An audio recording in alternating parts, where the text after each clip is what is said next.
On a freezing winter night, the doorbell rang unexpectedly. I hesitated, wondering who could be visiting at such an hour. When I looked through the camera, I saw a police officer standing outside. Confused, I opened the door, and he said, "I found your child on the balcony, so I brought her here." I was bewildered by his words. "My daughter is asleep inside," I replied, still trying to process the situation. But as I looked at the little girl standing beside the officer, my shock deepened. She was about 5 years old, with blue lips and trembling from the cold. Her hair was a tangled mess, and her clothes were dirty and full of holes, clearly unwashed for some time. She looked so fragile, and I couldn't understand how she had ended up on my balcony. "My name is Janice," I explained.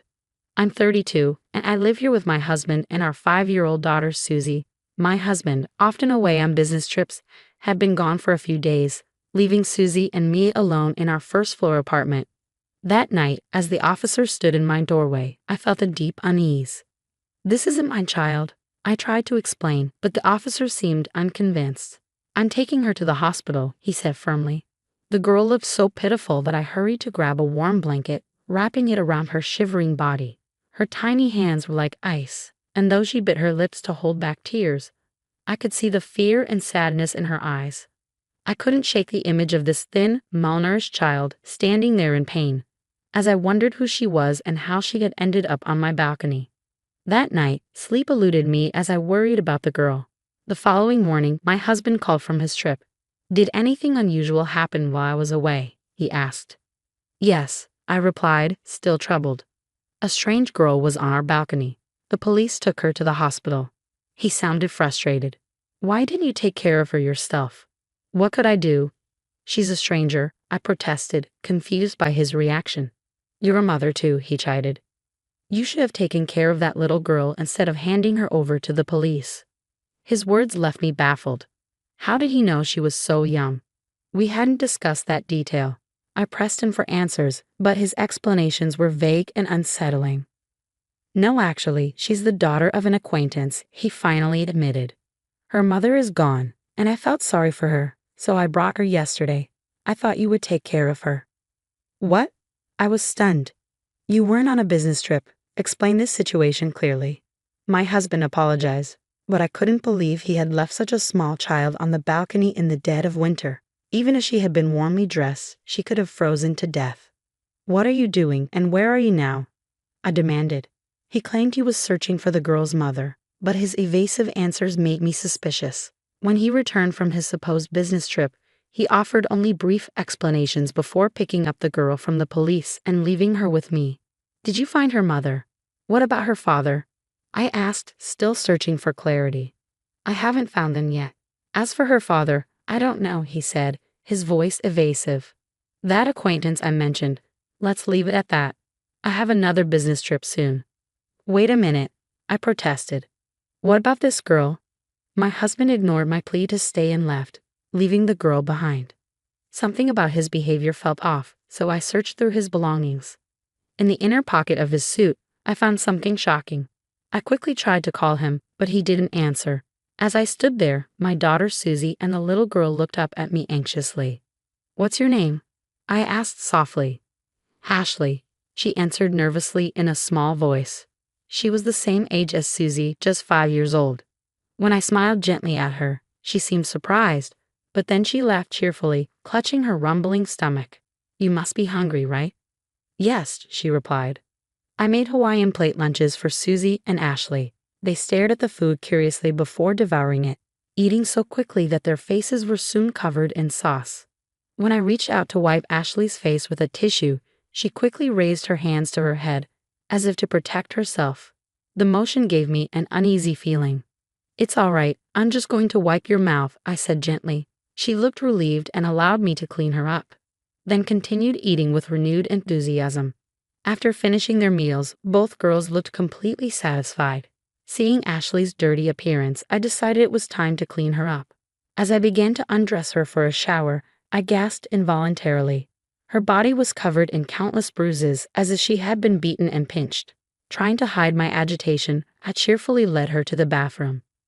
As I prepared to wash her, Ashley said, "It's okay, I can do it myself," and began washing with cold water. "Wait a minute, What are you doing? I accidentally snapped. Ashley looked up at me with a puzzled expression. Ashley always does it like this, she said. Washing with cold water? I asked. She nodded, and as she tried to pour the cold water over herself, I hurriedly stopped her. I washed her entire body with warm, soapy water instead. As I poured the warm water over her, she murmured, "It's warm," with a contented look on her face. It turned out that she rarely got to shower at home, and when she did, her mother made her wash with cold water. The fact that she accepted this as normal without questioning it made my heart ache. After her bath, I dressed Ashley in Susie's clothes and neatly arranged her hair. She looked completely transformed. When Susie and Ashley stood together, they looked just like sisters. As I watched them, I couldn't help but notice how much they resembled each other, and it warmed my heart. Ashley was an obedient and gentle child, clearly longing for affection. She would come by my side as I cooked, tugging at the edge of my skirt, and when it was time for bed, she would hold my hand and never let go. Susie also grew fond of Ashley, and the two became as close as real sisters. A week passed, and I still couldn't reach my husband. Ashley's mother had said she knew him, but with so little information, I couldn't keep caring for a child without more answers. Eventually, I gave up on contacting my husband and consulted the police. Ashley was sent to a facility, and as they took her away, tears rolled down her big eyes. My heart ached as I watched her look back at me again and again. Time continued to pass without any word from my husband until I finally made a decision. 9 years later, I was living with my parents, Susie, and Ashley in our family home. I had adopted Ashley after she was taken to the facility, and my parents treated her like their own grandchild, believing she had come to us for a reason. They showered her with love. Susie and Ashley grew up as sisters, blossoming into beautiful young women. Their dream of becoming models came true, and they were now being featured as junior models in magazines, stepping into the glamorous world with vibrant expressions on their faces. One day, the doorbell rang at our family home. When I opened the door, there stood my ex-husband, Philip, looking poor and down and out. A stranger who introduced herself as Joanna was with him. Not wanting to cause a scene in front of the neighbors, I led them inside. As we sat on the living room sofa, the two abruptly began to speak. In truth, Ashley is my child, Philip, who hadn't contacted me in 9 years, said without even apologizing. I was so stunned that I let out a big sigh. She looks just like you. I thought it might be you. So, is that woman over there your partner? I asked, trying to process the situation. Philip nodded and began to tell the story of how he met Joanna. She had been working part-time at a bar Philip frequently visited. Despite knowing he was married with children, they got along, and Joanna became pregnant with Philip's child, eventually giving birth to Ashley. However, Philip lacked decisiveness and didn't divorce me right away. Joanna grew tired of caring for Ashley and abandoned her role as a mother. In desperation, Philip thought of having me raise the child. It was a far-fetched plan, but what surprised me most wasn't just that. "Please give Ashley back to us." My ex-husband suddenly stood up from the sofa, making an outrageous request, almost in tears, and offered a deep apology. What? I couldn't believe what I was hearing. I happened to see a magazine and was surprised. "She's grown up so well. Isn't she popular?" he said, his tone almost pleading. "So what? That has nothing to do with you two," I replied, my voice laced with anger. "But I am Ashley's real mother." "You're just a fake," Jonah interjected. "How dare you say such a thing without contacting me all this time?" I retorted, my patience wearing thin. Then, as if sensing my growing frustration, Philip, who had been on his knees on the floor, grabbed my leg with a pathetic look on his face. "We don't have any money and are in trouble. Ashley's our only hope. Give her back." "How awful. You plan to make her work and live off her." "No way," I shouted, feeling a surge of anger. "What? You're using Ashley to make money, aren't you? That's not fair," Philip accused, his desperation evident. "Stop making false accusations. I'm saving the children's money in their bank accounts. Ashley is my child too, and I will never hand her over," I declared firmly. Suddenly, Jonah rose from the sofa, lunging at me with a reckless air that sent a shiver down my spine.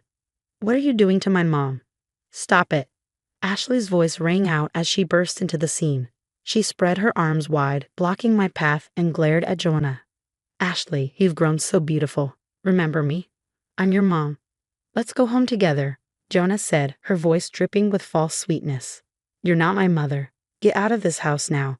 Ashley screamed, tears streaming down her face as she clung to me. Although Ashley was very young at the time, it seemed she still faintly remembered the terrible treatment she had endured. Ashley, dear, that's just a misunderstanding on your part. You were so young back then, Joanna tried to explain, her words flimsy and unconvincing. In response, I pulled out a note and photograph I had found in Philip's suit back then. The note read, Asterisk, I don't want to raise a child. I can't find Ashley cute. Get rid of her somewhere. If you won't marry me, let's run away together. Asterisk. The photograph showed a young Ashley covered in bruises. I also had a hospital medical report. Do you still claim to be her parents after seeing this? I demanded, my voice cold and steady. That's, Jonah stammered, her confidence crumbling. You wanted to dump a child you didn't want to raise on me, didn't you? You made this precious child suffer such horrors, I accused. That was all Philip's doing. I didn't know anything about it. I was too young to raise a child. It was inevitable. But anyway, I'll take Ashley back now, Jonah said, her voice trembling. Unfortunately, that's not going to happen. I have legally adopted Ashley, so I am her parent, I stated firmly. What? That has to be a lie. Jonah's bravado quickly deflated at the mention of the law, but Philip seemed determined not to give up yet. So if that's the case, I'll break up with Joanna and let's start over. Susie and Ashley are my children. We'll just go back to being husband and wife. So there won't be any problem, will there? Philip proposed, his words absurd and desperate. What are you saying? You just want things to go your way. Like I will let that happen. Joanna snapped back, her anger rising. Listening to their exchange, I was first dumbfounded, then furious. I don't want to have anything to do with either of you, not even for a moment, I said, my voice filled with resolve. I have more bad news for you, Philip. You and I are no longer married. 3 years after you went missing, I filed a lawsuit and was granted a divorce. What? What are you doing on your own? Philip shouted, trying to grab me, but just then the sound of a police car approached. My parents had called the police after witnessing Joanna's aggressive behavior. The police are here now, so please don't come to our house again, I said firmly. No way. Please forgive me. I'll give up on Ashley, but at least lend me some money, Philip pleaded, putting on a disgraceful show to the very end. Afterwards, Philip and Joanna were dragged away by the police. I planned to make sure Philip paid the alimony and child support in full. The two of them, cut off even from friends and family, would likely continue to struggle. Though there had been much turmoil, the little girl who once trembled in fear had grown into a splendid young woman. I would live happily with my parents and 2 loving daughters, looking forward to the future they spoke of so full of dreams.